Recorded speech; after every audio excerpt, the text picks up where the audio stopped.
Before we get started this week with the show, folks, I want to remind you to check out etsy.com/shop/April's Sensations. That's right, April's Sensations. Pro wrestler, model, cosplayer, writer, April Hunter. You know, she has her own shop on Etsy. It's fantastic, and I can speak from experience. I mean, I've purchased some candles and soaps and what have you from her. Just really, really cool stuff. And with the holidays coming up, for that special someone in your life, including yourself, this is a great time to pick up some of this handcrafted, amazing, made in the USA stuff. We're talking about April's Sensations. If you want to support a pro wrestler and somebody that is really cool, small business owner, you definitely want to check it out. I'm going to give you that website again, folks. That is Etsy. So that's etsy.com/shop/April's Sensations. And let me spell that out. APRILSSCENTSATIONS. April Sensations, baby. I'm telling you, check it out. Let them know the Duke sent you over there. Enjoy yourselves. And now, let's get on with the show. You're locked in. Look at what we have here, folks. To the only show that matters. The cream of the crop. Duke loves wrestling. And there is no one that does it better than your host. I have come here to chew bubblegum and kick ass. The Duke. And I'm all out of bubblegum.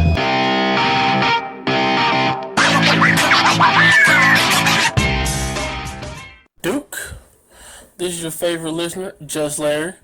Just Larry knows you're celebrating your birthday, so Just Larry's going to sing you a special rendition of a song written, produced, and performed by, you guessed it, Just Larry. And it goes a little something like this. Roman Reigns, Roman Reigns, Roman Reigns, Roman Reigns, Roman Reigns. Duke, remind me to sing you a special copy of that one just because Just Larry knows it's going to be a smash hit. No need to say thanks, Just Larry knows you like it. Welcome back to Duke Loves Rasslin' and happy International Duke Day. That's right, folks. Later on this week, it'll officially be my birthday. We're recording this a couple days early, but as you heard from Just Larry with that silly Roman Reigns song, I got to play it every year because that's literally one of the most requested things to hear every year. Shout out to Just Larry. You know what's funny about that, too? Ever since the WWE has done the right thing and allowed Roman Reigns to be his true self, which is a real jerk, which I've been telling you all along. Literally, for the life of this podcast, I've been telling you this guy's no good. I actually kind of like Roman Reigns now. So I don't mind that song as much as I have in the past because Roman Reigns is finally being himself. Imagine that. That's right. Listen, we got our man Reed. That's right. Sean Reed, later on in the show, he's going to be breaking down that crazy Tyson Jones exhibition card. You know, Mike Tyson versus Roy Jones Jr., the highs, the lows, and the in-betweens there. Reed is a combat sports analyst. You know, he's an expert on boxing. So it should be fun. Great conversation there. But before we get to any of that stuff, I am going to play for you some of our greatest hits, some of our greatest International Duke Day hits. Okay, so I've compiled a couple of these messages, sprinkled in a couple of new ones here as well. But there are some specifics that folks are just, have loved so much. And I know some of you listeners now, because the show has grown so much over the past nearly 5 years now, some of you may not have heard some of these crazy messages I've received on my birthday, aka International Duke Day. So without further ado, check this out. You'll actually hear that slacker, that punk, that no good Boston bad boy in some of these clips here. So should be a good laugh. Check this out. Duke, I understand you're an old mofo right now. Yeah. So I'd like to say, don't do like I did and soil the carpet on like your 56th birthday. Is what I did. So, which is a legend in my house. Ladies and gentlemen, my name is Big Sam, and I'm here to wish Duke a happy birthday. He might not have the best knowledge of politics, and maybe he slacks a little bit when he comes to talking about pro wrestling. But the biggest time he was an idiot is when he asked me to speak to the Queen about getting him knighted. She doesn't even bloody know who you are, mate. Anyway, have a great day. Cheerio. Okay. All right. Now, I gotta listen.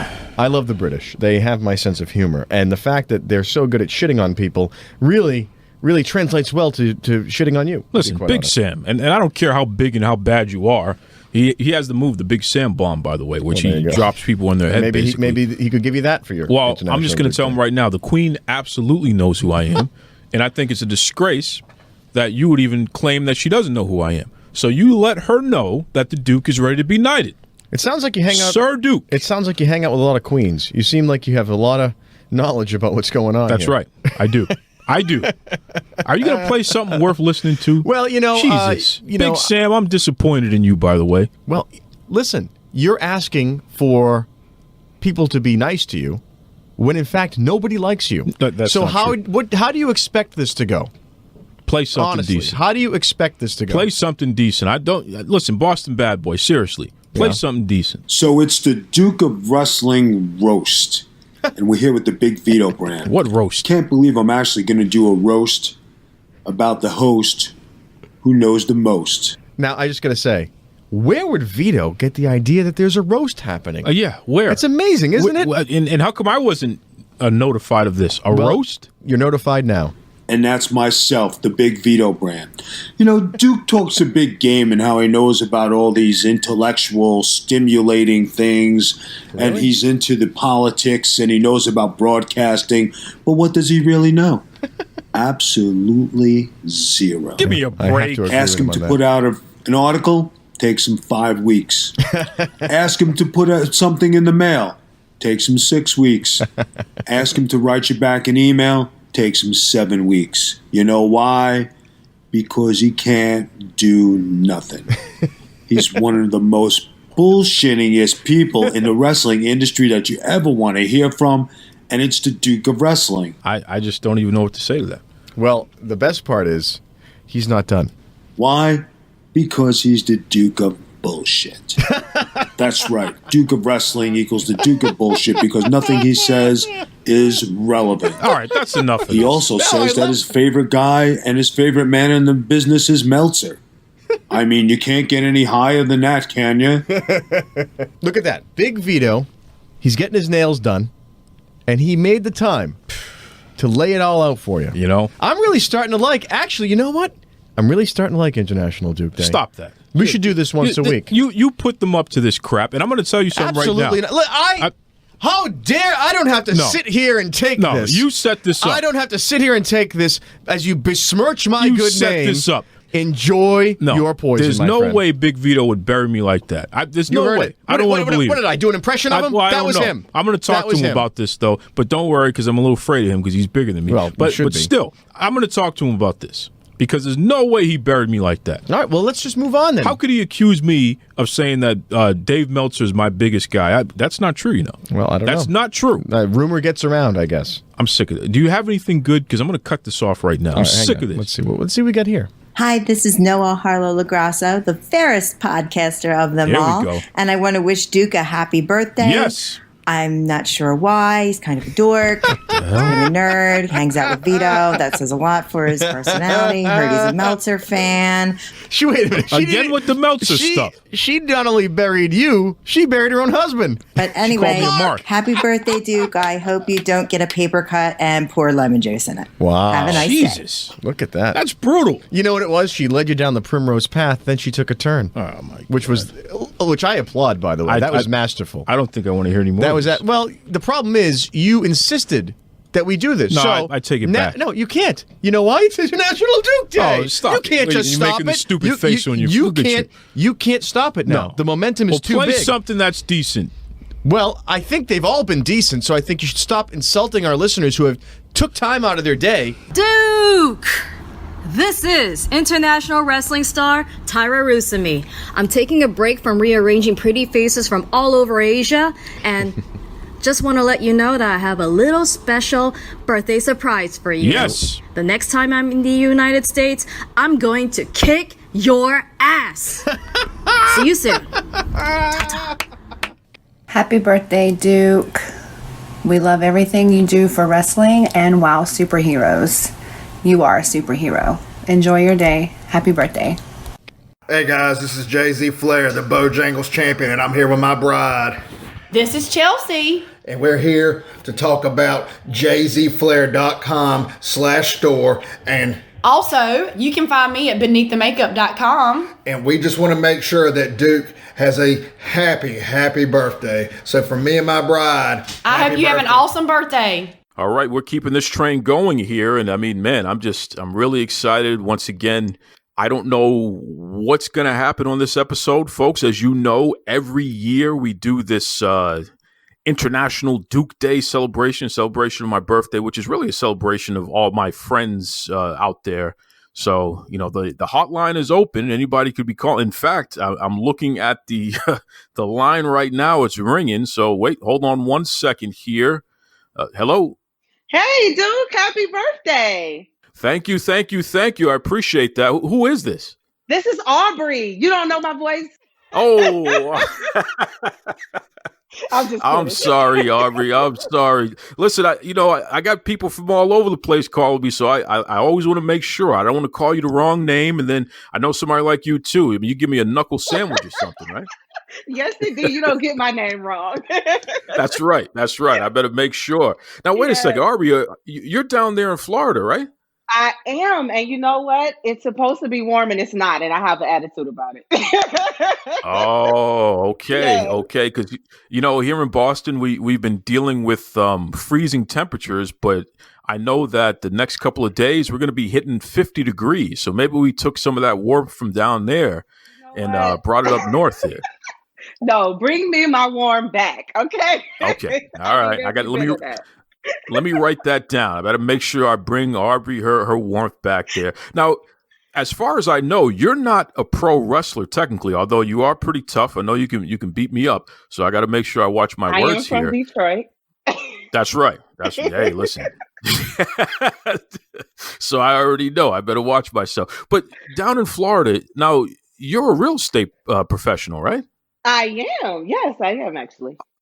Okay, because a lot of our listeners and many of our guests, the pro wrestlers, a lot of them are centrally located all around Florida, and a lot of our listeners are down there or are looking into property if they don't already own property down there. What sort of services do you provide, Aubrey? I'm actually glad that you called to talk about this.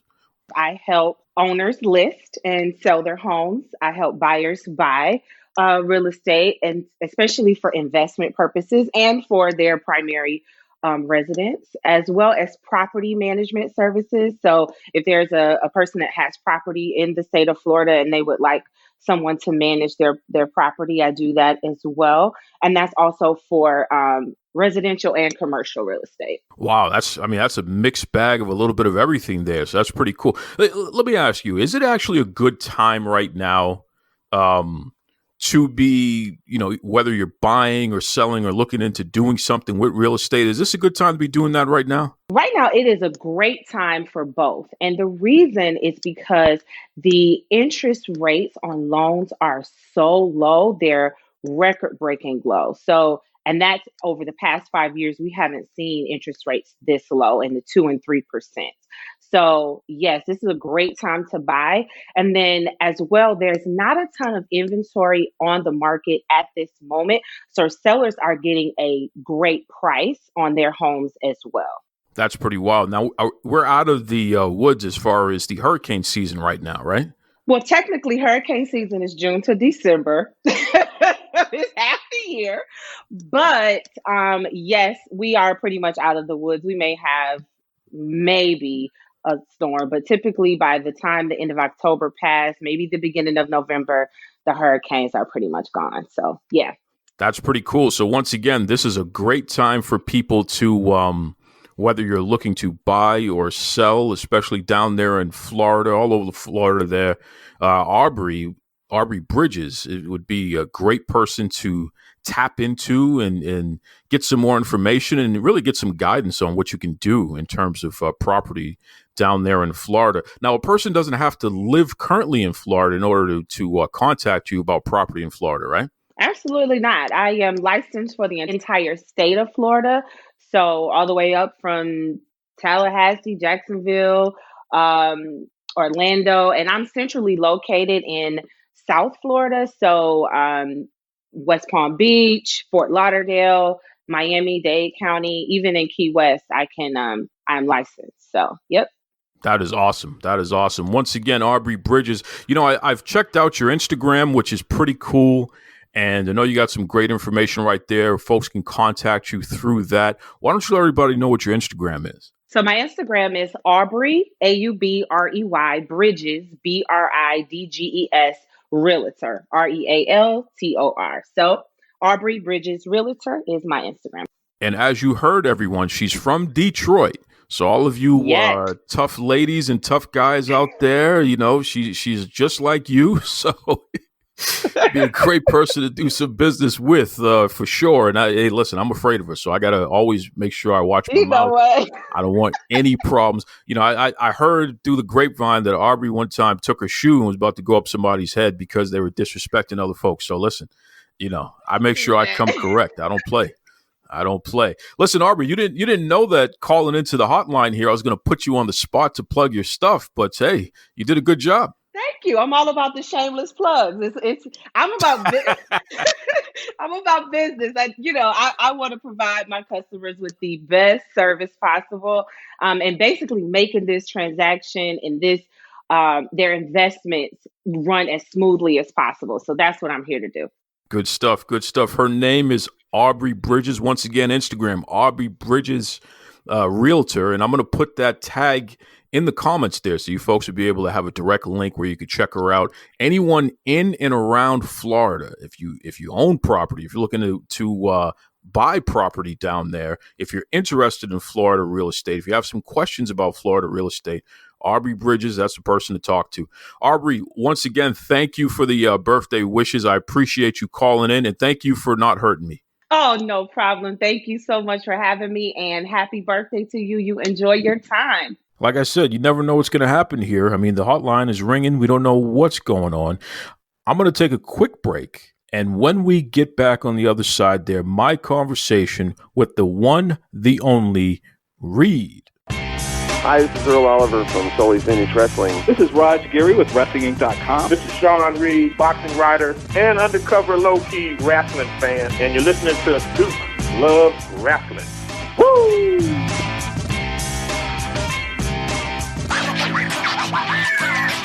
All right, folks, we just had one of the biggest pay-per-view events to happen in a long, long time. We're talking about Tyson versus Jones, right? Two legends, Mike Tyson and Roy Jones Jr., they put on an exhibition, and I want to put an emphasis on that word. They put on an exhibition, a little bit of real boxing, a little bit of celebrity boxing, and then this exhibition with music acts and all kinds of other craziness in between. I mean, Jesus, they even had commentary from Snoop Dogg, of all people. So, you know me, okay? I'm not going to sit here and act like I'm an expert on everything. I got to go to the experts. I got to go to the people who really know the real deal. And on this International Duke Day celebration episode, it's our annual episode here, I couldn't think of anyone better than to bring in to have this conversation, especially considering the fact that the first time this person was ever on this show, it was based around a similar type of event. Well, we're talking about Floyd Mayweather versus Conor McGregor. That was the first time I had this guy on the show, hunted him down, brought him on the show for that reason. And he's just been a great guest ever since. I've even collaborated him on some other things as well. So without further ado, welcome back. And this is going to be familiar territory for him. My man, the one, the only, Sean Reed, a.k.a. Reed, a.k.a. Reed BBS. BBS. What's going on there, Reed? Brother Duke, happy birthday to ya. Happy birthday, my man Duke. What are you, 52, 53 now? Where Don't we do at that. now? Don't do that to me now, Reed. Come on, man. You know, I am a very young 38. Right? Oh, okay. Yeah, you're several years younger than moi. So, yes. Okay. Yes, you got me beat by a couple of years. We won't say several. We won't do that to you either. We'll say a couple of years, right? Happy birthday, brother. For real. Love you, man. I appreciate it, man. Love you too, brother. You know, you've become like part of the family, man. This journey that we've had with the podcasting and good stuff, man. Absolutely. Good stuff. And it's really ironic that to have you on the show to talk about this card, because legitimately, and I don't know if you remember that. I think I mentioned it to you before a couple weeks back, but the first time that you came on this show was the Mayweather Conor McGregor fight. So this is a similar turn of events. You know what I mean? To be talking about this joint now. I don't remember that. I'm not saying you're lying. It's a combination maybe of my drinking and some Duke Loves Rasslin. But you say that's the case, and I trust you. I trust you with my life. So if you said it, then that's the case, dude. Well, here's the thing. You've been on my show so many times now at this point. In fact, yes. Your voice, you're part of one of the intros that I use. So legitimately, Sean Reed has been on Duke Loves Rasslin more than anyone in the history of the show other than myself. So, So I think you have Al Snow and, of course, Macho. No one does it better. Yep. And then is it Roddy Piper with the kick ass and chew bubble gum? That's right. That's right. Okay, I didn't know I was part of that. That I'm honored to be a part of that. Like, good God, I've got to that'll become my ringtone. Hook me up with that, please. Oh yeah, absolutely. Because and it's you. It's 100% you, man. I'll send that to you. Okay. For a good laugh. So and it was what's funny is that when we recorded that, we call it an ID in radio and what have you. When we recorded that ID, that was literally the first time you came on the show. So we did the interview, and then you recorded the ID afterwards. Wow. Okay, bet. Listen, man, I'm one of those. Not only do I have all the material, but I have a good memory, brother. So, yeah, I'll tell you the whole history about yourself. Don't worry. Real quick before we get started, and we're going to get into the Tyson Roy thing and the commentary of Snoop, etc. I think I could add a Snoop Dogg level element to a wrestling broadcast like of a match. I'm just saying. I might be wrong, but let's just table that.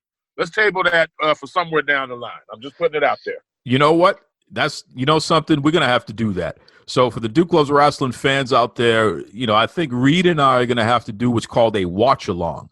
I'll put up a poll, and folks can pick out a match that they would love to hear some alternative commentary on, and Reed, you and I will call the match.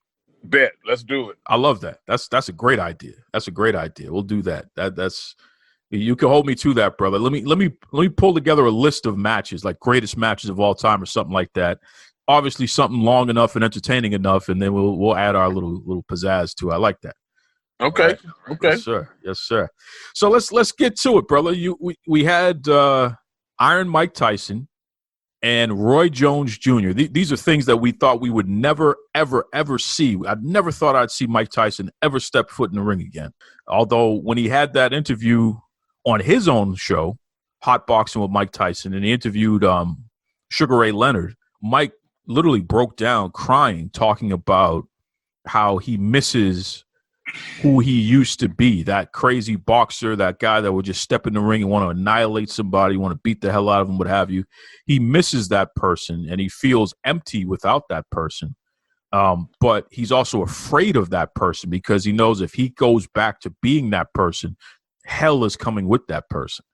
So it was interesting when we think back about that moment, knowing where we are today. It's like, I guess that might have been the turning point, right? I think that's safe to say. You're the one that hipped me to that video. I thank you for that.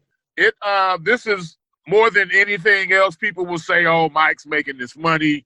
People are questioning how much of what he's making he's actually donating to charity. I don't care about that. More than anything else, to bring what you just said, to wrap that up into a bow, I think this has been a therapeutic experience for Mike Tyson. Boxing is what made him. Boxing is what rescued him. when he was a troubled kid and in and out of juvie. It was the fact that he could fight a little bit that got him noticed by the trainer at the juvenile detention center, who had a relationship with Cus D'Amato. Like, boxing brought that all together. So now they've created this vehicle. It's actually a league. I don't know if you knew that. The Roy Tyson fight was kickstarting the league. I liken it to Ice Cube's Big Three basketball league. Got a lot of old timers wanting to come back and throw their throw hands once again, and they're trying to create a safe way to do this. Now it's hard to replicate or dumb down or even just quote unquote play boxing. Like you're rolling the dice there. But for Jones Tyson, they pulled it off masterfully. You're absolutely right, and I agree with you 100%. And I noticed that they brought that up at the end, that this was kickstarting a league or a promotion, so to speak. There was a lot of confusion. There was a lot of disjointed things going on there because I guess whatever was originally planned didn't happen, starting with Lil Wayne. Lil Wayne pulled out of the event at the last minute. He was supposed to perform, not Snoop. It was supposed to be Lil Wayne performing. And I don't even think Snoop was supposed to be on commentary. I think that was added in at the last minute as well to make up for Lil Wayne. But the way that I understand it, Wayne was supposed to be there to help them make the big announcement that they were starting a league and that this was the first event. So in execution, it didn't happen the way that it was expected to happen, because they were also supposed to be given the belts in the ring as part of the announcement. And that didn't happen in execution as they originally had planned for it to happen. So it was a little confusion, you could tell. But anyone who's ever promoted anything, and Reed, you could speak to this even better than I can, no matter what you plan, things happen, right? And you just kind of have to adjust and roll with it.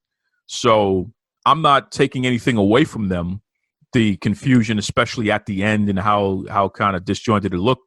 I actually appreciated that, because that just goes to show it's okay, because it was still entertaining and it actually added to the spectacle for me. I found it amusing, to be quite frank.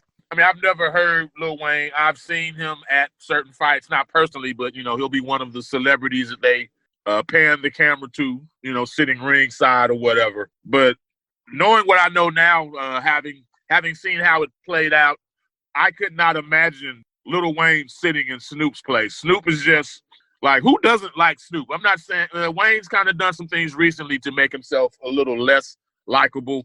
But even before that, he's always had this kind of half-drunken, just spaciness to him.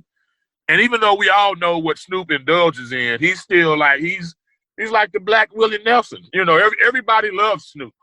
People that don't even smoke would smoke with Snoop.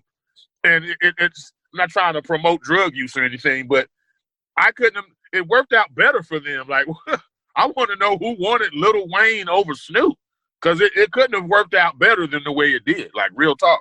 I'm with you 100%. And I'll let me give a little bit more background on this too, because you really got to start with Stephen A. Smith and Skip Bayless, ESPN First Take, right? So that show would bring on all these celebrities to come on and talk about sports and things like that, talk shit, what have you. And guys like Snoop and Lil Wayne, they would come on. And Lil Wayne not only was he such a welcome guest, but I think he did a theme song for Skip's new show, which is on FS1 with Shannon Sharp, right? So there's a relationship from a sports and hip-hop perspective where for some reason Lil Wayne is just in that circle so much that's why he's respected. But I'm gonna give a hot take here, and I'm not trying to get you in trouble here, Reed, so you don't have to agree or disagree, what have you. But I disagree. Yeah, just disagree. No matter what it is, just disagree. I've always found Lil Wayne to be a very poor interview. And I don't know if it's because of whatever he's on that day or if he got enough rest or whatever the hell it is. We know that he's been addicted to liquid codeine before, so that might be something. He's chopped and screwed, as y'all folk down in Texas would say. But hey, listen, I know DJ Screw, but okay, impressive. Yes, sir.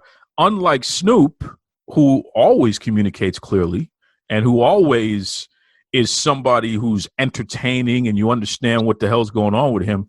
Lil Wayne is just always a poor interview. So I agree with you. If Wayne would have been there commentating or having to speak, it would not have come across any way that anyone could have expected that would have been effective. It actually would have been ridiculous. So I was glad that Snoop was in that seat too, brother. I'm with you there. I know Wayne is a sports fan. If you know Wayne's music, you can hear sports references. I love Wayne as a rapper, but with that said, I don't necessarily want to sit down and listen to Lil Wayne talk about sports. Whereas, again, Snoop is so lovable. Snoop could read pages out of the dictionary or the Bible, and he could make that entertaining. So sports, yeah. Boxing, hell yeah. Snoop over Wayne. If Wayne's a better rapper than Snoop today, for those out there like, whoa, man, what is this dude talking about? We're talking about dropping some bars, 16 bars or whatever on this hot beat. Yes, give me Wayne. But for entertainment purposes, hey, just sit down and talk, be it an interview about whatever subject. Yes, give me Snoop over Lil Wayne all day, every day, and twice on Sunday. Damn right. Damn right. I agree with you 100%. When we talk about, before we get to the specific fights, Reed, when we talk about the spectacle of the event, let me get your take on the spectacle of the event, because I'm going to be honest with you. I could have done without, and this is just me personally. I'm not saying that they should get rid of it. In fact, stick with it if it worked, and it clearly did work. I could have done without a music act in between every single fight. But what's your take on the spectacle of the whole event there? It was a little jagged at times. I think Neo did a song. Was Wiz Khalifa a part of it also, if I'm not mistaken? Between every song is a bit much, or maybe recognize the fact that you have a diverse audience. Like, it was all hip-hop artists, if I'm not mistaken. And I love hip-hop. I'm a hip-hop dude, you know. I was 8 years old when Rapper's Delight came out by the Sugar Hill Gang. I ain't mad at that at all. But I'm saying you don't have all hip-hop fans watching. Now, I don't know how they could have promoted or achieved the act of getting, say, a country artist or a pop artist or whatever other genre of music artist included, just to kind of bring everybody in. Because especially during the pay-per-view, it amounted to just a bunch of yelling in the microphone. It wasn't even the songs that were playing, some of which I liked, you know, the radio version or the version you hear on your CD came off much better than the way it was displayed on Fight Night. So they could tighten that up. Here's another aspect to that, though, Duke. The promoters are buying time.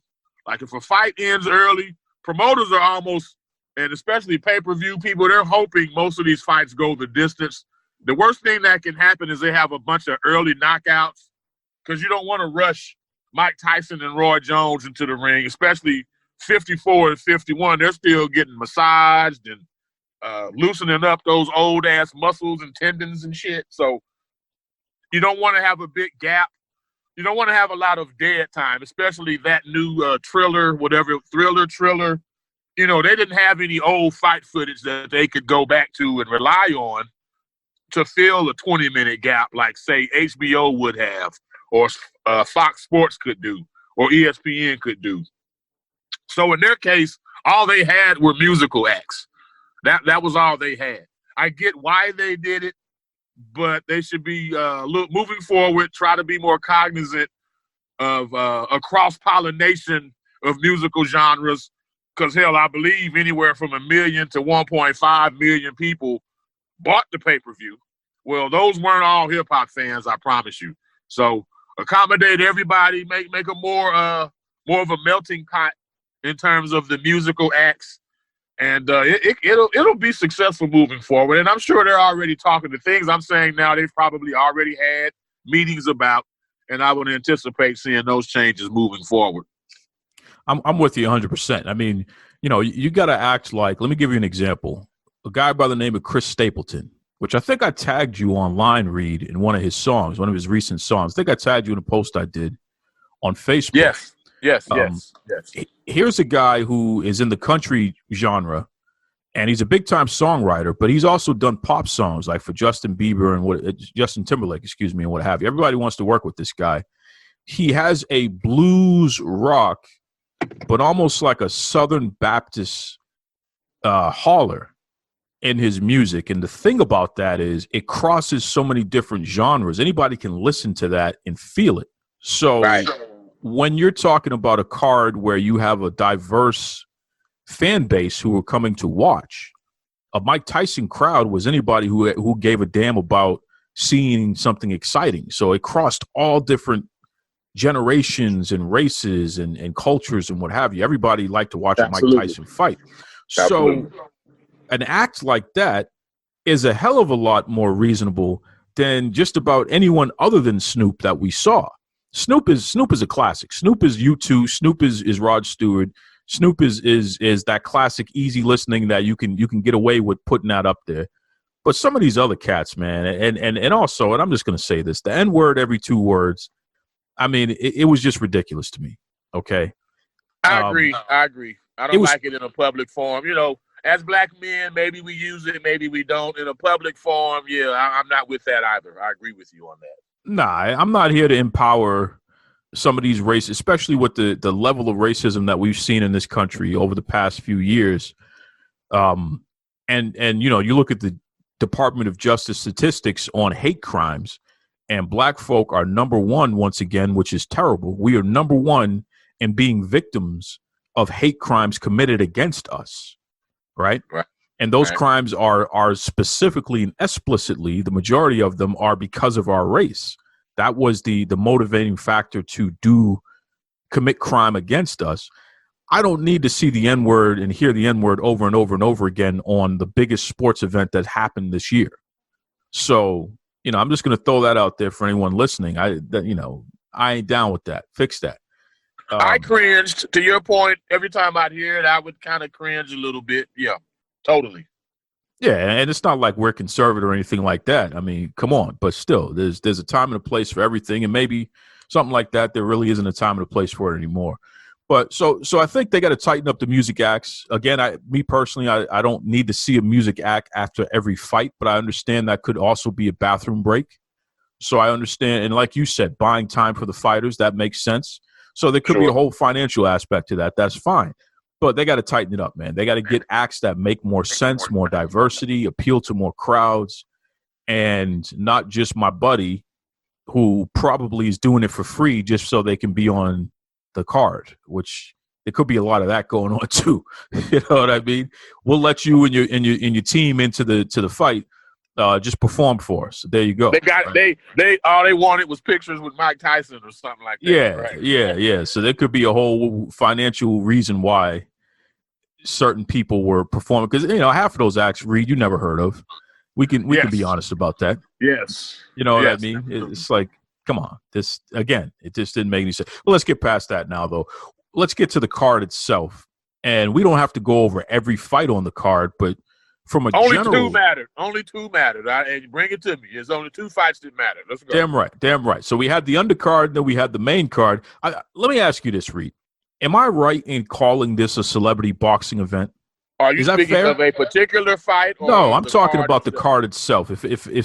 I've been describing it as essentially a celebrity boxing event without calling it that. So they've been creative with promoting it as a boxing spectacle, but it's more celebrity boxing than it is what you would normally consider a competitive boxing card. Is that fair, or am I wrong about that? I would respectfully disagree. So Tyson versus Roy technically was an exhibition. Now, generally in exhibitions, so they wore bigger gloves. In a professional match, 147 pounds, that's the line of demarcation. If you're the slightest bit over 147, you're going to fight wearing 10-ounce gloves. If you're 147 or lower, you're going to wear 8-ounce gloves. I'm pretty sure for Tyson, Roy, they wore 12-ounce gloves. And the ounces, for those who don't know, that's basically the extra amount of padding that's in the gloves. So they wore bigger gloves than they would have worn had that been an actual sanctioned fight. They were supposed to wear headgear. In most exhibitions, you wear headgear, but because of the amount of interest, because of the amount of interest in this fight, they were like, okay, let's do away with the headgear. They actually were supposed to fight like in September, but once the groundswell built, they was like, hey, whoa, let's push this back to November maybe, and we can maybe really, really milk this, which they did. So no headgear. You usually don't have judges for an exhibition. Not even usually. You never have judges for an exhibition. And that's where a lot of people kind of were thrown off. Mike Tyson, if you're just judging the quote-unquote fight itself, Mike Tyson won. Yet the judges scored it a draw. That's because they had that, and no one's told me this. I'm not involved with that promotion at all. They weren't going to announce a winner. A, it's an exhibition. B, it's Mike Tyson versus Roy Jones. Both men came out unscathed. So the judges, who were celebrity judges to begin with, they already had it pre-planned. We're going to make this shit a draw.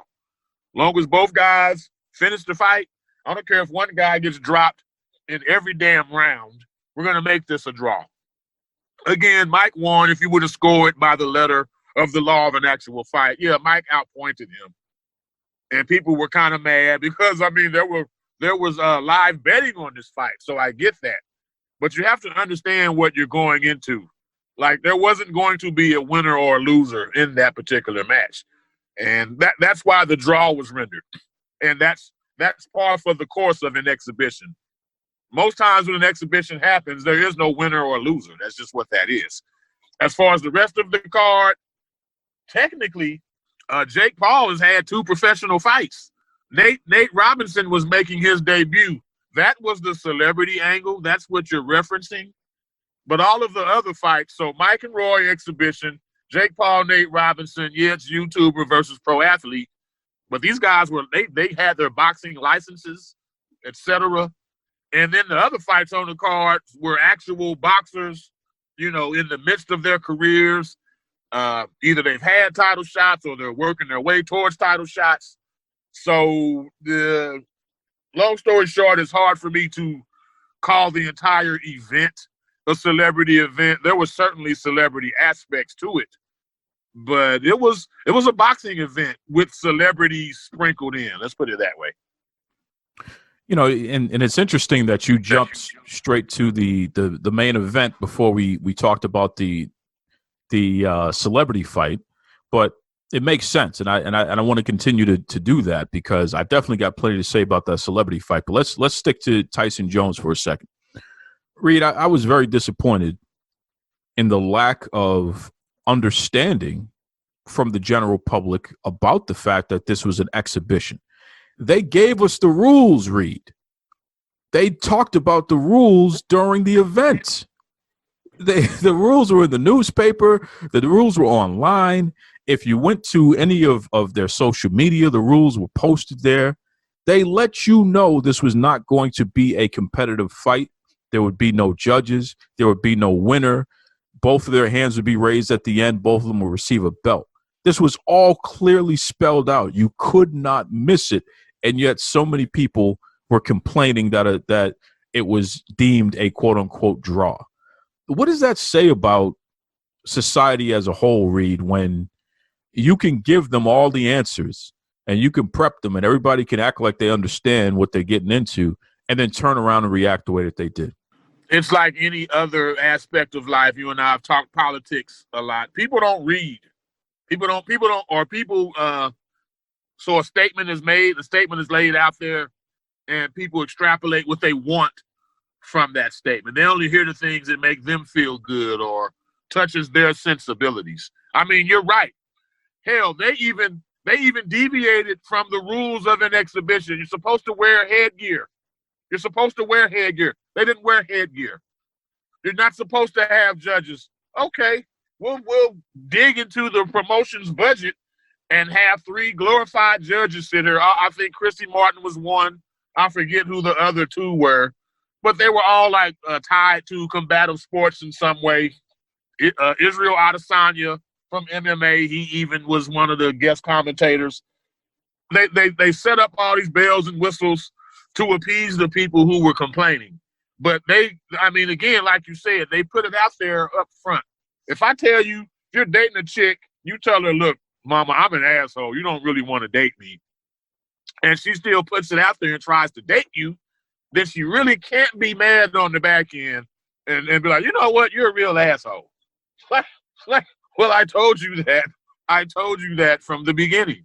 So no one was lied to. No one was misled. And again, you have a 54-year-old facing a 51-year-old. Like, what did you really expect? And I know I was very nostalgic. Hey, it's a Tyson pay-per-view. This was 1990. Tyson Spinks all over again for me, And everybody back then knew, hey, man, don't go to the fridge when Mike's fighting. You better not. Don't go to the bathroom. Don't go to the fridge, because this could end early. It didn't end early, but we still had that feeling. So I guess that's why people were upset with the draw. And, of course, if they bet money, you don't bet money on exhibitions, people. Don't do that. Don't do that. In fact, you tell your listeners, come through you next time. If you're threatening to bet on an exhibition, holla at Duke. Duke will holla at me, and we'll steer you guys the right way. Oh, I mean, because you got to be a plumb fool to bet on an exhibition. Right. I mean, that's just right. Right. So who bet? So, like, were you really gonna bet on Rocky Balboa versus Thunder Lips?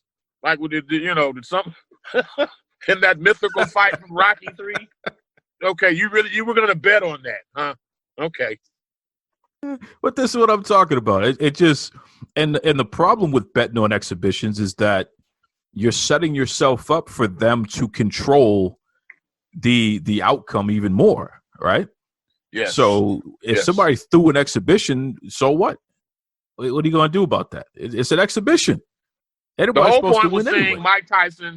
The whole point was seeing Mike Tyson and Roy Jones in a ring. And as a man who admired and worshiped them both, Roy more so than Tyson in my case, admittedly, it was heaven. I was terrified for Roy ahead of time because you saw those the mid-work videos Mike was putting out. It was like, whoa, Lord. And you never really know. That's the thing about exhibitions. You never really know. The commission can tell you this. Look, I don't want you guys going hard. There's a no knockout rule. Okay, when that bell rings and it's just those two guys, if one of those guys deviates, it's like pro wrestling. You can have this script all you want, but if one guy blatantly deviates, then what? You know what I'm saying? There's always that what if. For sure. Absolutely. And there's been a lot of talk. In fact, I had pro wrestler Big Vito LaGrazzo on the show last week. A lot of people don't know this about Vito. They know him from his pro wrestling days, ECW, WCW, WWE, whatever. This is a guy who was in the military. He was a trained fighter, and he was actually a recruited basketball player, too, as a young person. So he's really into sports and the psychology behind competitive things. Okay. He ripped Roy Jones Jr. a new one over the way that he looked coming into the fight. I want to ask you this, Reed. And listen, we're dad bod guys. You know what I mean? I celebrate my belly. I love it. I don't care.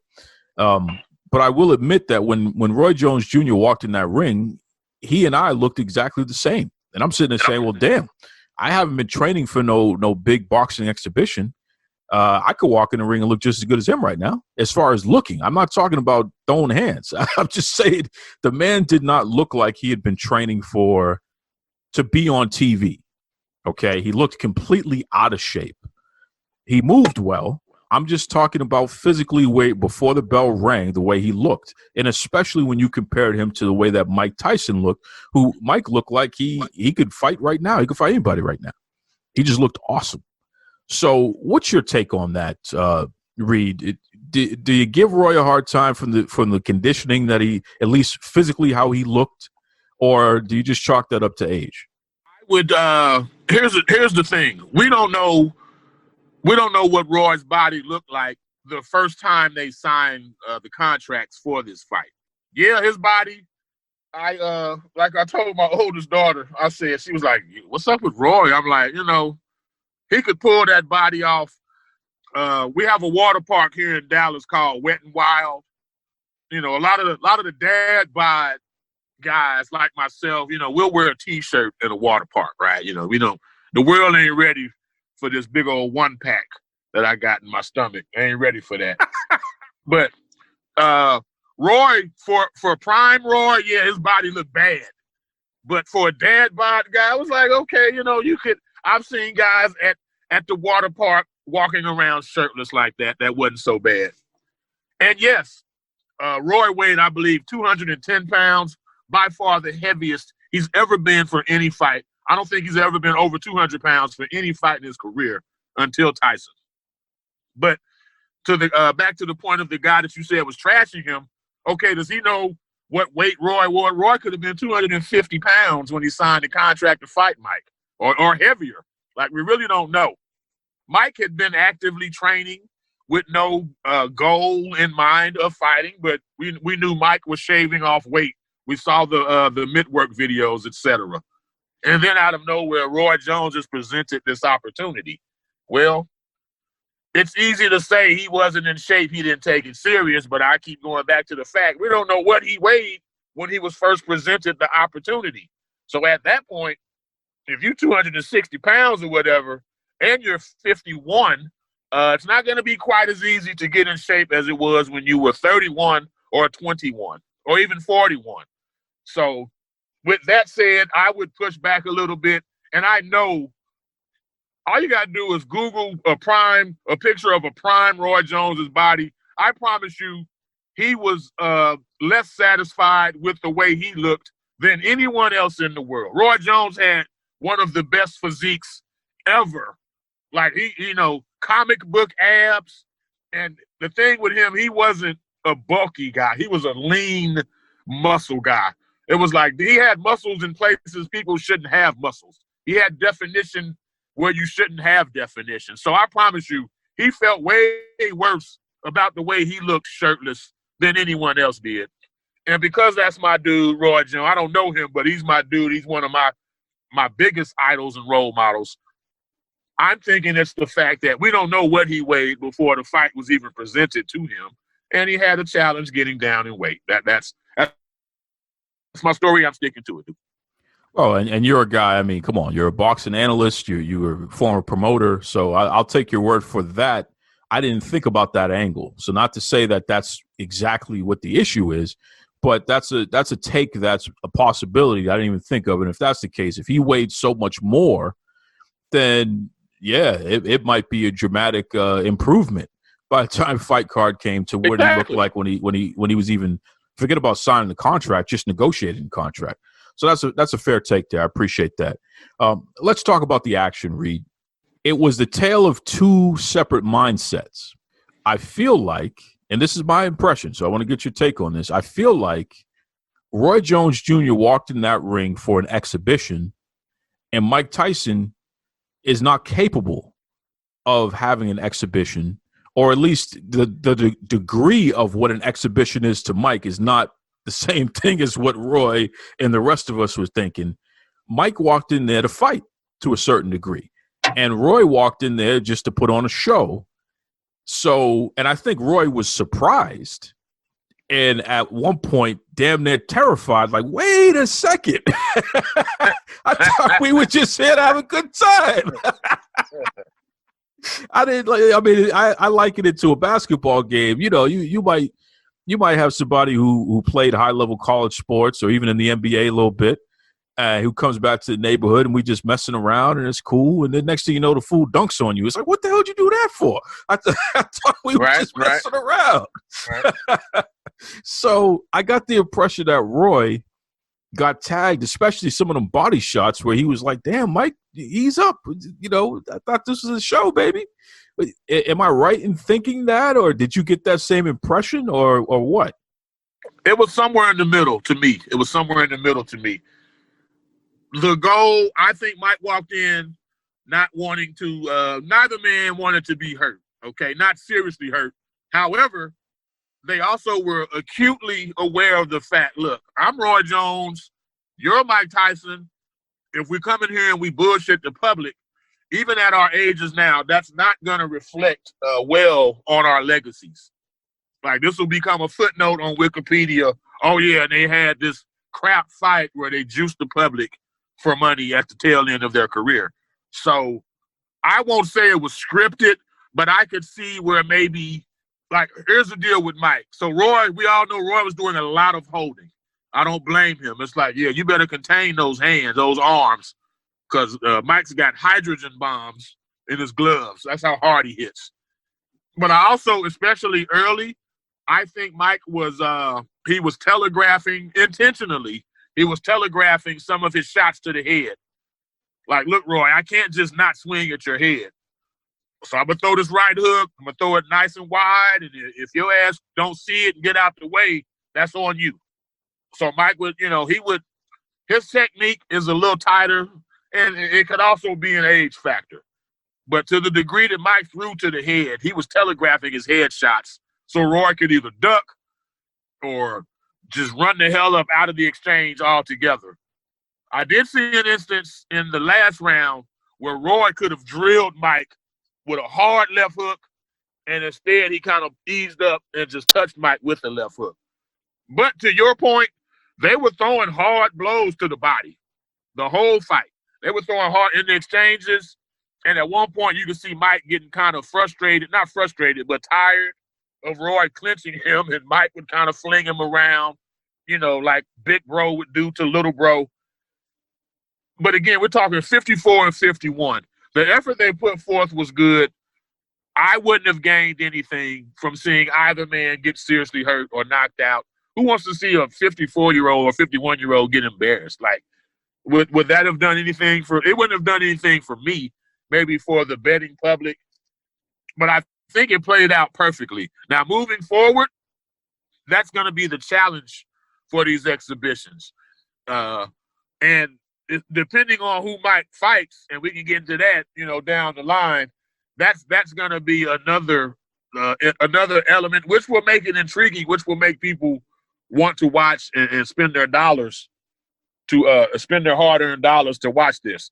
But yeah, it was, long story short, it was not staged, but Mike was aware, look, Roy's a naturally smaller guy than me.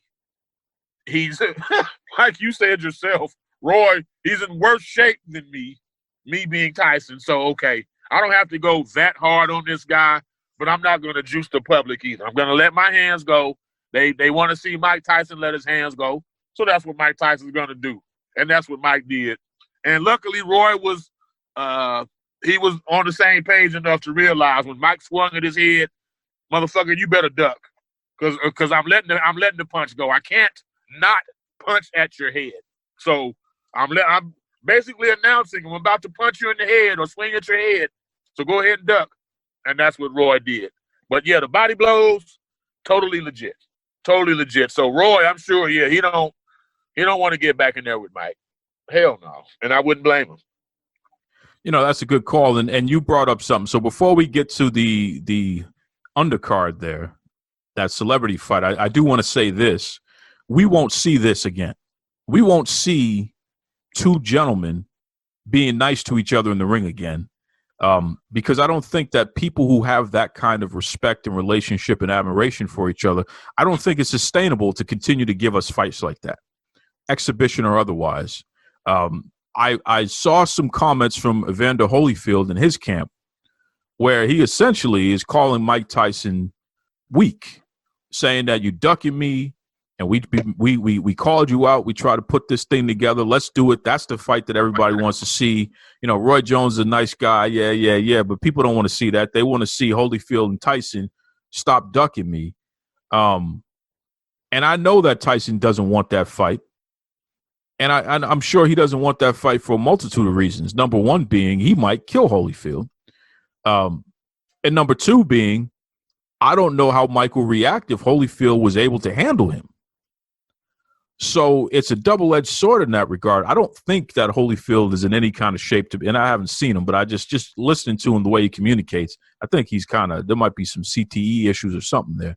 I don't think Holyfield is in any kind of shape to get in the ring with Mike Tyson right now. But with that said, if it were to happen, I think there's still just too much bad blood there, man. I don't know that Mike would give Holyfield even a puncher's chance of being able to actually knock him out. What do you think about that?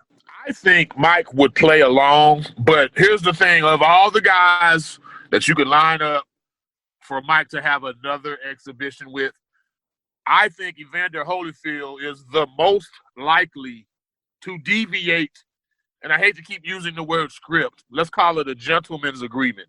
When they're in the ring, Holyfield's most likely to deviate from a gentleman's agreement to not try to hurt each other. Because even though he has 2 wins over Mike Tyson, that still has not removed him from Mike Tyson's shadow. And it just is what it is. Yeah, you can beat a guy, and still the public will love this other guy over you, even though Holyfield was the church boy. Yes, sir, no, sir. And, we know Mike has a checkered past. Mike's just a more lovable, intriguing figure overall. And there's a bit of resentment there on Holyfield's part. Like, you don't hear Holyfield trying to set up an exhibition with anybody else. He wants an exhibition with Mike Tyson. So when they get in there, everybody will say all the right things. The boxing commission will remind them, hey, it's an exhibition. We don't want this. We don't want that. We're going to have this referee in place to make sure you guys only go so far. But again, Holyfield, he's most likely to deviate. And once you deviate from that gentleman's agreement, the shit is on. Now it's on. So once you hit Mike unexpectedly, okay, Evander. Now let's keep it real. Evander's like 57, 58. Like he's older. He's older than Mike Tyson, if I'm not mistaken. And like you said, he's in a little bit worse of a state physically. He's not quite. None of them are who they were. But Mike is closer to who he was than Evander is to who he was.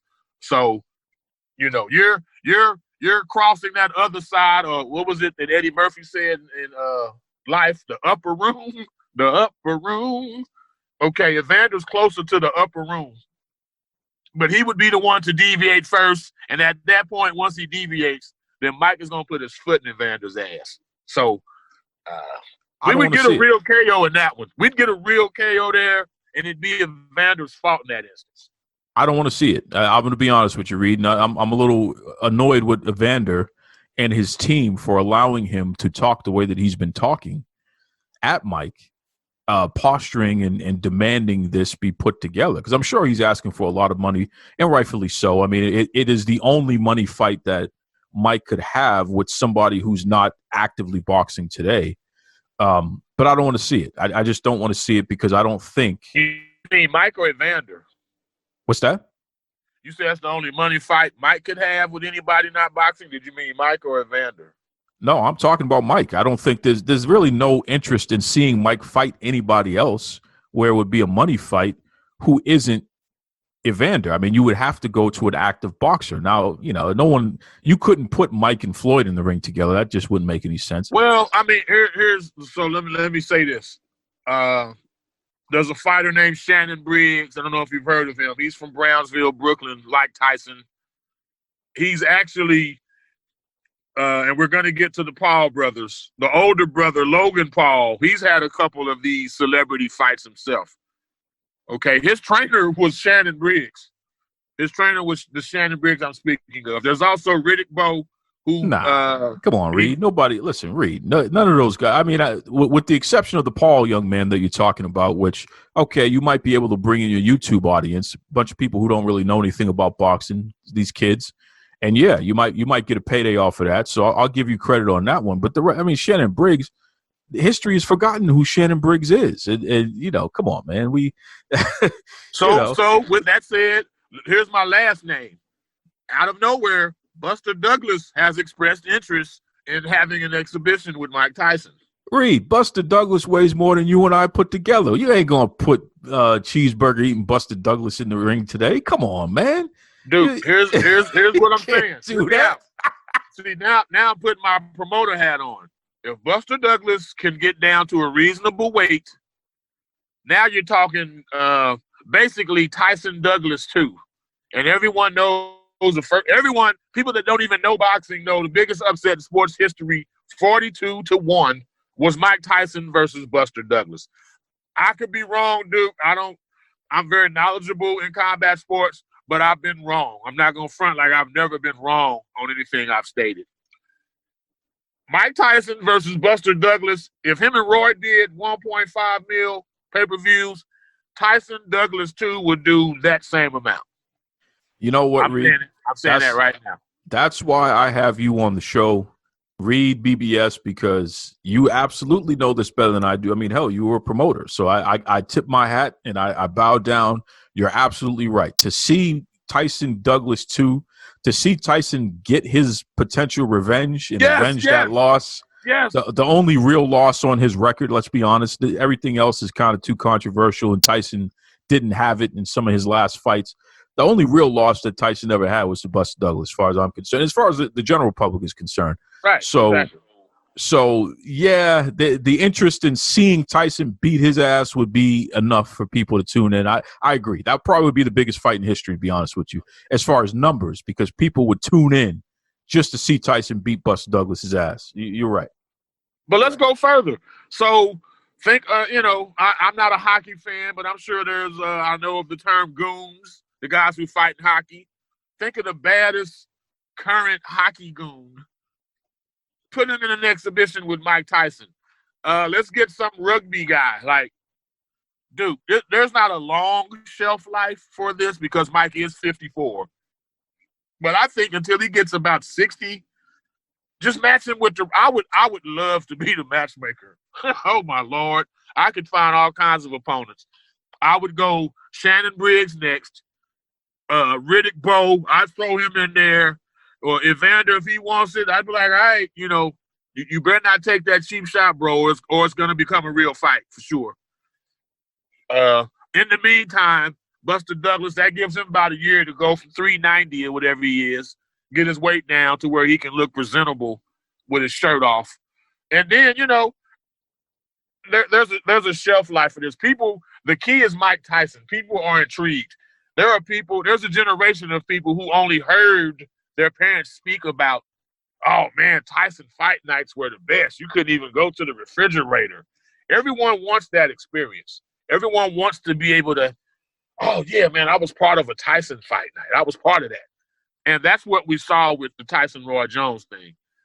I think there's a small shelf life, there's a small window of opportunity, but it's still a window of opportunity. And they need to press on the gas. Go 0 to 60 on that, because with Mike being 54, you probably got till about he's 60, 59, 58 or so to make this happen. Yeah, I agree with that. In fact, I think the next event has to happen before – we can't go through the springtime before the next event. I mean, you got to be looking at somewhere around April or something like that. Get that event going for that exact reason. I agree with you. Mike said he wants to fight every 2 or 3 months. And here's the key. For the sake of this league, they cannot afford to not have Mike Tyson fighting. Like, you can't sneak Mike in as a commentator. Oh, hell no. The key is Mike Tyson. He is the league. He has to fight. It's like if Michael Jordan was in Cube's Big Three League, okay? You can't just have Mike sitting on the sidelines. People want to see Mike fight. Agreed. Michael Jordan, Mike Tyson, we need to see it. We need to see it. Agreed. And you know what? I mean, if the money is right, they got to get Layla Ali in there, man. I mean, that was what I was thinking when I was watching this too, talking about promoting something. We got to get her out of retirement to do at least one of these joints, right? Now, see, I hadn't even thought of that, but I mean, the daughter of Ali, yeah, beautiful woman, talk shit like her daddy. Yeah, she's a natural for this. She's a natural for this. That's a fight that we want to see. In fact, let me throw something at you with this now. If you could find a way to put it together where somebody like Ronda Rousey, and you could space this out, so you could have her training for the next year to build up to this point, and you can document that training. Find somebody to get in the ring with Ronda Rousey. It doesn't have to be a Layla Ali, but it could be somebody. This is a way around the UFC thing for her, where she doesn't have to get in there and get her ass kicked by Amanda Nunes or Holly Holm again, but she can try her hand at a boxing exhibition. People would pay to see that, I'm sure, right? No, they would. It's about the name. As long as you have a name and you have a documented history fistic bad assery. That's what I call it. So we know at one time you was a bad motherfucker. Yeah. Okay. That means you still got a little something left. Oh, okay. You're still looking somewhat close to how you looked in your prime in terms of physically. Yeah, jump in there. And you're willing to do it, jump in there. Let's see it. Yes, let's see it. Let's see it. It is interesting to see how COVID-19 has forced innovation in so many different aspects of business, including in the entertainment industry. I mean, we're talking about, HBO and whatever their parent and affiliate companies are. They're going to be releasing movies that would normally be in the movie theaters. They're going to be releasing these movies on HBO Max.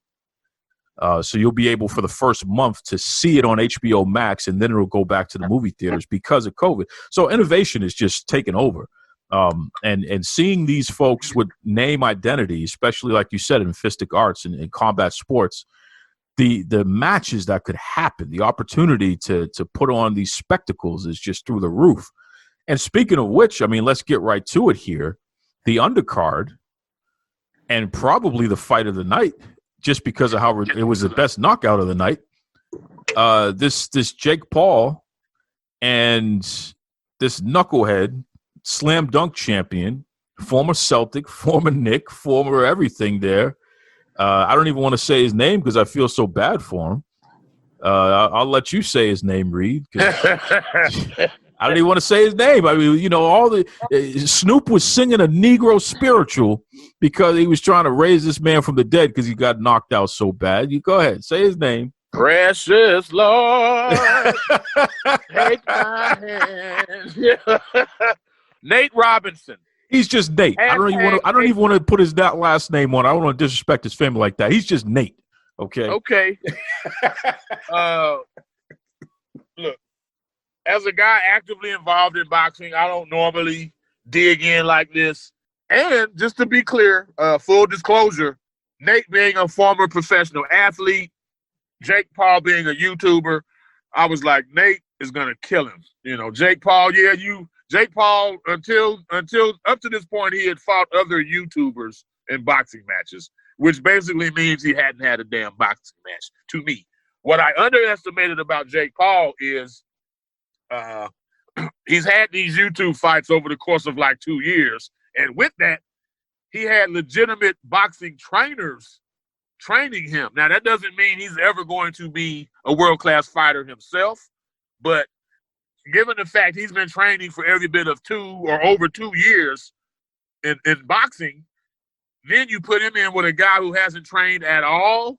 Okay, he's at a distinct advantage, and that advantage was painfully obvious when we saw them in the ring together. My man Nate, so out of respect for you, I won't say his last name, but my man Nate went from a noun to a damn verb in one night. You got Nate. I want to say his last, he got nated. So now, like I said in my video, whereas before we had Chris Tucker in the role of Smokey from Friday standing over you saying you got knocked the F out, you could just put Nate Robinson. It's confusing me, dude. You got to say his name. Nate Robinson. Put a Nate Robinson meme up. You got Nate Robinson. Like he miscalculated.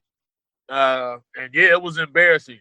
Now, I didn't start digging in on him until I knew he was cool. He had already turned the corner. He had already released a statement, hey, I'm good, I tried, it didn't work out type of thing. But stay in your lane, bro. Stay in your lane. We all have lanes. So for all the guys saying, hey, well, Nate climbed in there, what could you do? Well, yeah, I could get in there and get knocked out too. But I didn't get in there. I stayed in my lane. We all have lanes. We need to stay in them sometimes. Well, here's the thing. I mean, it's great to feel like you were a badass street fighter. And maybe you knocked a few people out in your neighborhood when you were younger, so you still feel like you can do something. That's great. But nothing can stop a professional. And this Jake Paul kid, he is at such a the lowest end of the spectrum as far as being a professional that he barely registers. And I get that. But nonetheless, it's clear that some training will defeat no training 9 times out of 10 at least. And I mean, the kid is not a good boxer, Jake Paul. He looked terrible in that ring. if you put anyone that had any kind of boxing sense in that ring with him, that would have been a different outcome. It's clear. And I've seen some of his work, so I understand what he's going through. But clearly somebody has trained him on the basics. And that was enough to literally knock this fool out one time, and he was able to get up and then just knock him, as Reed, as you would say, knocked him smooth out. I mean, smooth. That's what you would say there, Reed. But it was clear this guy was taking a nap. You know what I'm saying? That when he woke up, he probably thought he was in next Tuesday or something. It was just crazy. It was absolutely crazy that anyone would even sanction this thing, because it was obvious as soon as that bell rang, Nate had no clue what the hell he was doing in that ring. No clue. It looked like no one even trained him. It looked like he played the video game or something, or he just assumed because he's black and because he talks shit that he could fight. But it's like, brother, you can't box. You might be able to fight, but you can't box. It was terrible. Right. And to your point about race, I'm fighting this white YouTuber. Okay, yeah, he ain't fought nobody, man. I'm from the streets or wherever. Okay, and yeah, that's probably true. But your ass hadn't trained in boxing, and the white YouTuber has, and that was, again, painfully obvious. It was painfully obvious when you guys were in the ring together. Like it was. I hate to say it, but it's like a black mark, even though it's a whole different endeavor. Like Nate was a basketball player, but yeah, like this will stain your legacy, dude. This was like his kids had to go to school that Monday, dude. Think about that. Yeah, that's a good point. That's a good point. His kids had to go to school. I'm sure he's got a wife or a baby mamas or something, and they're probably looking at him with the side eye, like, "Hey, where's Jake Paul at?" You know what I'm saying? Like, he messed up. He, when we say do it for the culture, he hurt the culture on that one, man. He hurt the culture for sure. He hurt the culture on that, because this is the other thing. That fool posed for a second like he was Ali standing over what's his name there? The famous picture. Sonny Liston. Standing over Sonny Liston. Jake Paul actually posed like Ali standing over Liston. And for him to do that, he didn't do that naturally. For him to do that, clearly this was something that he had thought about and had planned on doing and had positioned himself in front of the cameras perfectly to get that type of shot in. I don't know if you've seen it. I'll send it to you, Reed, and I'll post it for everybody there. But I think I saw it, but worse than that, the following day, Jake Paul was walking around wearing a Nate Robinson jersey. I don't know if you saw that. I was like, wow. But hey, and see, people are like, oh, the ridicule. No. That's part of it. Yes. I don't like it. When Roy Jones got knocked out by Tarver and other dudes, I hated it, and I was pissed off at people making fun of him. When Buster Douglas knocked Mike out, I was pissed off at people making fun of him. But that has always been part and parcel of boxing. If you climb your ass through them ropes and you get knocked out, there's a greater than zero chance you're going to get clowned.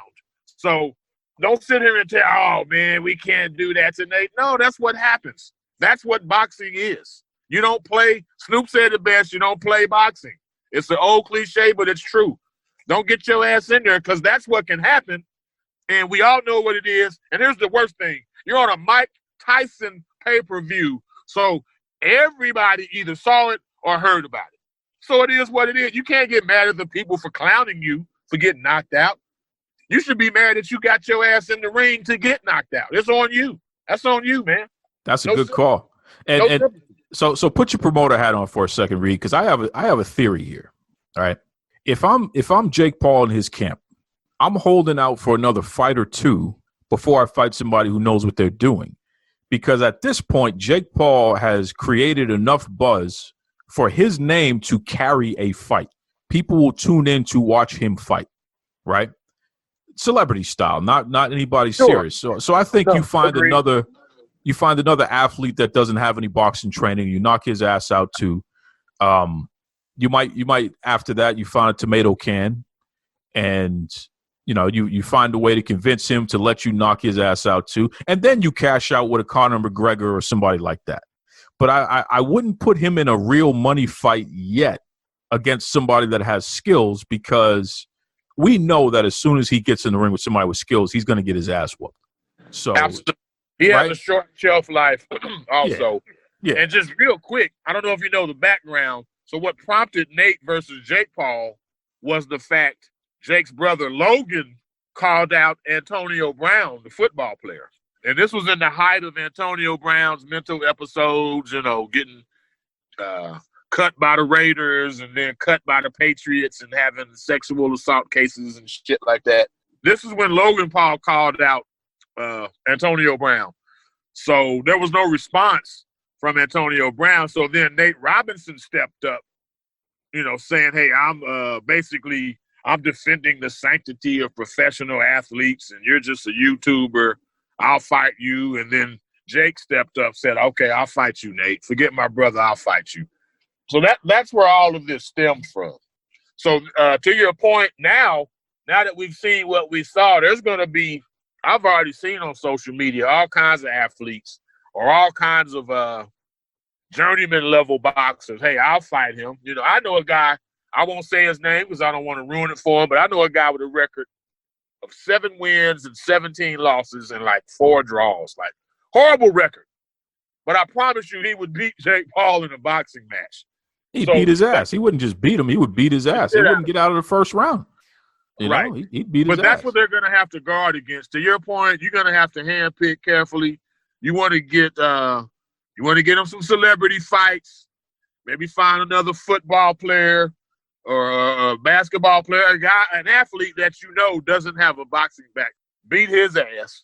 And then finally, there's going to be a cash out opportunity. I don't see what the incentive would be for Conor McGregor to fight Jake Paul. I really don't. And why? Why? If you can fight Manny Pacquiao and you already fought Floyd, why the hell would you fight Jake Paul? Like, I don't get any incentive on Conor McGregor's behalf. Well, the money. I mean, let's be honest here. The guy is a YouTuber with a strong following, and I think it would be a mistake to not admit that what he did, the spectacle of what he did, absolutely helped create a level of marketing and brand awareness for that card that Tyson and Jones couldn't have done on its own. That's just my personal opinion. I would argue that what he did was went just as viral as Tyson and Jones because it was an actual knockout, right? I mean, you would know better than me, Reed, because this is what you do. But that's just my take on that.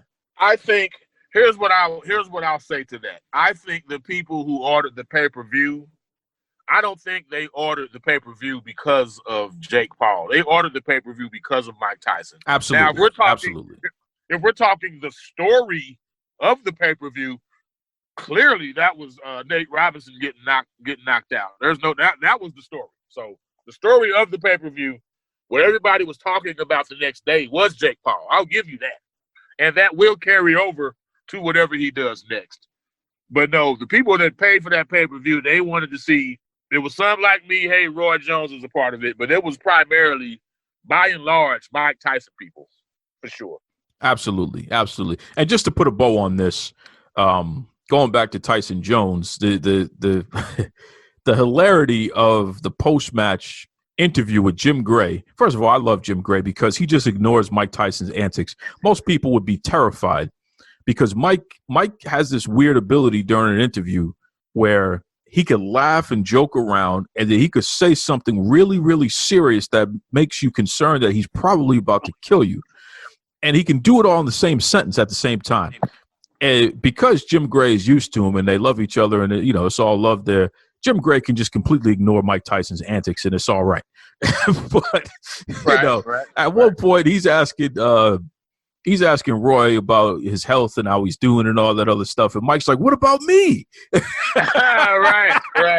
I ain't fought 15 years. He fought 3 years ago. You asking him about, talk about me. I ain't fought 15 years. But for Mike Tyson to say that, and it's like, come on, Mike, don't be petty. But at the same time, it's like Mike was serious. He wasn't joking either. He was dead serious. Dead serious. Nobody cared about my well-being. You worried about so much about him. He could have fucked me up. You know what I mean? Right. So, I just expect it. And then you got Roy literally holding his side. You could tell the man was labored in his breathing because clearly he had a rib issue. All them body shots that he took. And he would say, well, I don't know, man. I don't know. I want to do this again. And I don't know. And then somebody said something to him towards the end. And then Roy, suddenly he stopped holding his side. He's like, well, Florida want to do this. And I talked to my family. If they say they want to do it, then, we could do what we got to do. Because Mike kept saying, we got to run it back. We got to do it again. So it sounded like, to me, somebody whispered to him, Royce, come on, man. You could make more money. Let's do it again. So he went from saying, I ain't doing this again, hell no, to at least pretending like, he's bad enough to step in the ring with Mike one more time. I don't, as a big fan of them, I don't want to see. That's the thing about these exhibitions with the old timers. You can only do it once. There would be no interest in Roy Tyson 2 in that capacity. Now, with that said, there's rumors of Roy. Roy is always, him and Anderson Silva have been very friendly. Anderson Silva, of course, from mixed martial arts. They've always talked about boxing each other. Don't be surprised if we see a Roy Jones-Anderson Silva exhibition. And if you package that with Mike Tyson versus anybody, it could be Mike Tyson versus Duke Loves Wrestling and Reed BBS. We could be tag teaming against Mike in the main event. And you put Roy Anderson Silva as the co-main, they're going to do 1.5 million pay-per-views, brother. Easily. They would. Easily. And here's the thing, and we can't ignore this because this is a fact of life. It was 1.5 million, 1.2, between 1.2 and 1.5. We're still waiting for the official numbers at the end there. But they're saying 1.5 million paid. That doesn't count how many people streamed it illegally or questionably. You can go at least another 1 million minimum. Yeah, at least another million. Because everybody saw that fight in real time. Everybody was commenting on it online, and there ain't no way in hell, Reed, that all those people paid for that fight. So and we just put it at that. You're right. You're right, brother. Just leave it there. Some people were probably streaming on Zoom and being creative with how they shared the fight because there were ways to do that too. Share your screen and then everybody can watch who's in the room. All that good stuff. I'm not giving anybody any ideas, by the way, folks. And just for clarity's sake, I might as well put that out there. It is not illegal in America for you to watch a stream. It is illegal for you to host a stream if you have the information stored. It will be illegal for you to download the stream and store it. But if you're just watching something stream, the technology and the laws have not caught up with the technology. So you could technically do it and you would not be in legal jeopardy. So I'm just saying that. So clarify. On that note, so what you're saying is Fire sticks aren't illegal? I'm asking for a friend. No. If you were to, quote unquote, jailbreak your Fire Stick and watch a stream, you wouldn't be in illegal jeopardy if all you're doing is watching a stream. Now, if you downloaded something from it and stored it and kept it, now you've run afoul of the laws there. So I'll pass that along to my friend. Thank you. Yes. Yes. Everybody should know that. And listen, and let's be honest here. There have been attempts at making the laws catch up, and it gets defeated every single time. And there's a reason for that. And I think part of the reason is because we have all of our service people around the world, different parts of the world, and that's the only way that they can watch certain things at times. Right. So that loophole is there for a reason. And you're not gonna somebody who's putting their life on the line for the country, you're not gonna make it more difficult for them to be able to watch stuff. So just keep that in mind as well there. Which I know somebody's going to be like, why'd you bring that up? Let me tell you something. Half of this audience right now know damn well they're streaming half of this stuff. So we don't want to pretend now. So, this is pirates, all y'all are pirates. And you ain't from the Caribbean, so don't even try to play. So, but just letting you know, I mean, it's a loophole that people take full advantage of, and it is what it is. So that's it. Reed, you provide even more in-depth analysis of that card and every other card in boxing. And you have some great interviews up and what have you on your YouTube channel. It's definitely a stop for me on a weekly basis, leading up to big fights and also after the fact, just to catch up on what's going on. Why don't you let everybody know, how can they check out your stuff so they can be more aware of what's happening in the boxing world? Yeah, the best way to hit me up, I'm Sean Reed, better known as Reed BBS. Black Burke Sugar, bachelor's in boxing studies. Fred Sanford of the Fistic Arts. The best way to reach me, to reach my content, I should say, is on YouTube under the name Reed BBS Televisión, which is the Spanish version of television.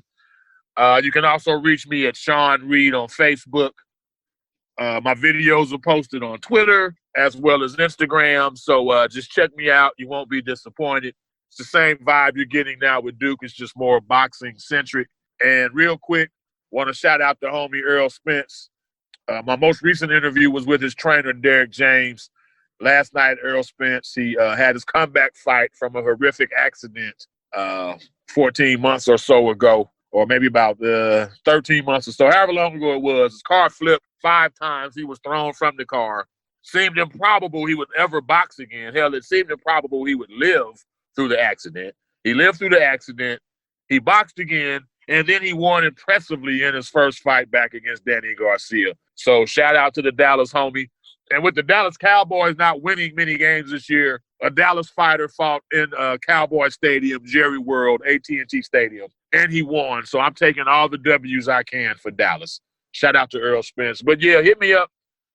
Reach out to me on YouTube, Reed BBS Televisión. Always fun to talk to my man Reed. Just a great dude there. Couldn't think of a better way to celebrate International Duke Day than to chop it up with one of our favorite guests of all time, Reed. Good stuff. And I appreciate you folks listening and checking us out. As always, you can leave a rating, hopefully 5 stars, on your favorite podcast apps, including Apple Podcasts, aka iTunes or Spotify, any of those things there, YouTube, you name it. Make sure you give us a good rating there. We appreciate that so we can continue to deliver this great show for you. That's right. Now, listen, before we get out of here, I'm going to play for you the most ridiculous International Duke Day gift I've ever received.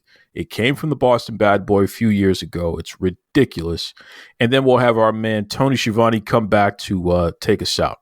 So be kind to yourselves, be kind to others. Check out this clip and then take it away, Tony Schiavone. I really went out of my way this year, and I wanted to get you something really nice. So I went on the Google, and I searched around, and I got you something that no one else could possibly get you, something that you don't have. All right, what do we got here? You ready for this? What is it? Happy birthday, Duke. Happy birthday. Huh? It's your own song. What kind of nonsense is this right now? I had a custom song made for you. Are you kidding me? No, this is your song. I think it's Bjork. I don't know. It sounds foreign. She's really saying Duke. She's saying Duke. Well, oh yeah. Background singers, those were extra. Are you kidding me? What is this nonsense? I think say Feliz Cumpleaños. So you might, in case you are bilingual. Oh. Vamonos. That's a good idea. Let's vamonos. Is she barking in the song? Somebody's barking in the song. Somebody's barking. You like that, though, right? Birthday, Duke. See? In case, it's like math. She's very excited. I really think it's Bjork or it's a computer. Isn't that nice? Right. Nobody else is getting you something that cool for your birthday. That was the worst even your bodyguard. Birthday gift I've ever received in my life. Mr. Tony Schiavone, and we're desperately out of time on Duke Loves Wrestling.